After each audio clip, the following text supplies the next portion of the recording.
तो खेसारी लाल यादव को रसियन आएगी गाना भाई साहब बहुत खतरनाक है।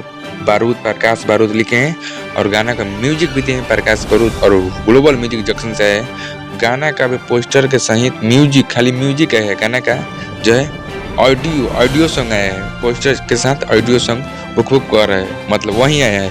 वो गाना जो है 22 नवंबर पर ट्रेंडिंग में है ग्लोबल म्यूजिक जंक्शन से। और खेसारी लाल यादव लाइव आए थे और उस टाइम बोले थे कि इस गाने में जो है हम आपको रसियन लाएंगे। जी हाँ, इस गाने में बहुत तगड़ा तरीके से खेसारी लाल यादव इस गाने को शूट करेंगे और इस गाने को जो है रसियन जो इस गाने में रसियन आएगी। जी हाँ, खेसारी लाल यादव कह दिए हैं लाइव आकर के इस गाने में जो है रसियन लाएंगे और खेसारी लाल यादव रसियन भाई ले आएंगे जरूर। इस गाने में अगर रसियन लेकर आएंगे खेसारी लाल यादव और शूट कर दिए तो बहुत ज़बरदस्त जो गाना है इस साल का मतलब शुरुआत ही में खेसारी लाल यादव का जबरदस्त गाना हो जाएगा भाई साहब। ये वाला बहुत जबरदस्त ये गाना है खेसारी लाल यादव का। बहुत अभी तक 1 मिलियन क्रॉस कर लिया है यूट्यूब चैनल पर 1.5 मिलियन के करीब और रील्स पर भी बहुत तेजी से वायरल हो रहा है। आपका ट्रेंडिंग है खेसारी लाल यादव को आप लोग अभी तक नहीं सुने तो जाकर सुन सकते हैं। ग्लोबल म्यूजिक जंक्शन से